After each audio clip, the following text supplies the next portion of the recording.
Episode 32 Aryan का पुनर्जागरण। गहराई, अंधकार, शून्यता। अर्जुन, रिया और समीर जैसे ही माया की बनाई हुई उस गुफा में गिरे, उनके चारों ओर समय और स्थान की सारी सीमाएं टूट गईं।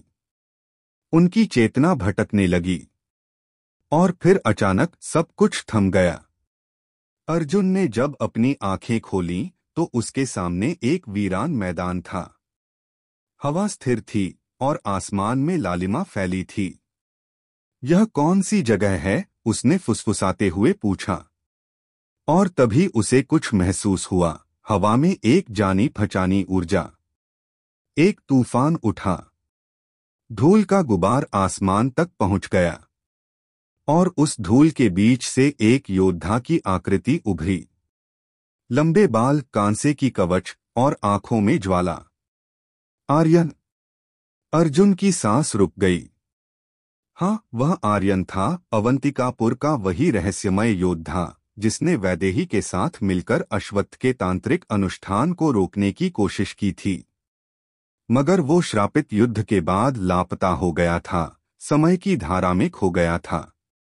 क्या क्या ये सपना है? अर्जुन ने पूछा।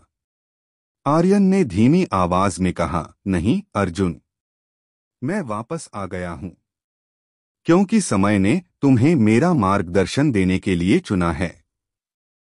दूसरी ओर रिया और समीर एक काले मंदिर में खड़े थे।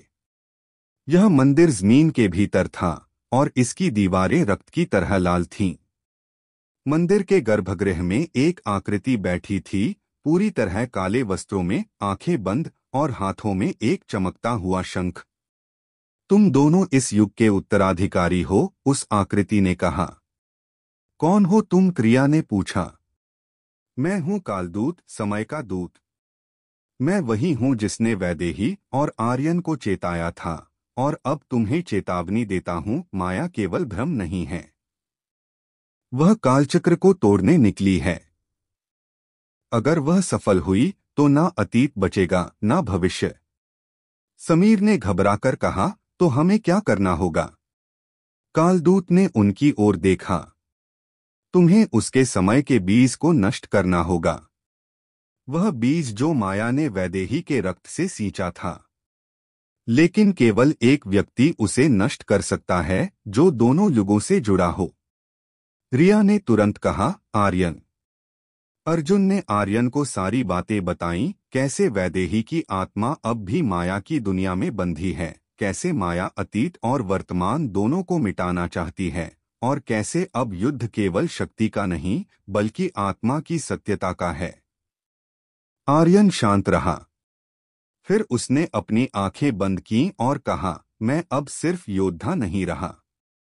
मैं वो हूं जिसने समय की गहराई में अपनी आत्मा का बलिदान दिया है। क्या तुम माया से लड़ोगे? अर्जुन ने पूछा। नहीं, आर्यन ने धीरे से कहा, मैं उसे मुक्त करने आया हूं। क्योंकि माया भी किसी समय सिर्फ एक इंसान थी। एक प्राचीन स्तंभ के नीचे माया की ऊर्जा फिर से आकार लेने लगी थी। अब वो इंसानी रूप में नहीं थी, बल्कि एक छाया थी जिसकी आंखों से रोशनी टपक रही थी। अर्जुन, रिया और समीर साथ आ खड़े हुए और उनके सामने आर्यन, अब पूर्ण चेतना और शक्ति के साथ। तुम नहीं जीत सकते, माया ने कहा। हम लड़ने नहीं आए, आर्यन ने उत्तर दिया। हम तुम्हें याद दिलाने आए हैं कि तुम भी किसी की प्यारी थी, किसी की अपनी। माया की आंखें कांपी और फिर आर्यन ने वो आखिरी मंत्र दोहराया जो केवल वैदेही जानती थी। त्रैलोक्यम मोह्यामि, आत्मा मुक्त्यामि। माया चिल्लाई, कांपी और फिर धुएं में बदल गई। अचानक समय फिर से चलने लगा। गुलाबों पर पड़े काले निशान मिट गए। वृक्षों ने सांस ली और एक मधुर हवा बहने लगी। क्या ये अंत था? समीर ने पूछा। आर्यन ने मुस्कुराते हुए कहा, नहीं, ये एक नई शुरुआत है। माया अब मुक्त है, लेकिन अभी हमें एक और खतरे से सामना करना है। क्या? रिया ने पूछा। आर्यन ने आकाश की ओर देखा, जिस श्राप ने अवंतिकापुर को डुबाया था वो अब भविष्य को निगलने के लिए जाग चुका है। अगले एपिसोड में कालचक्र का द्वार और भविष्य की दस्तक।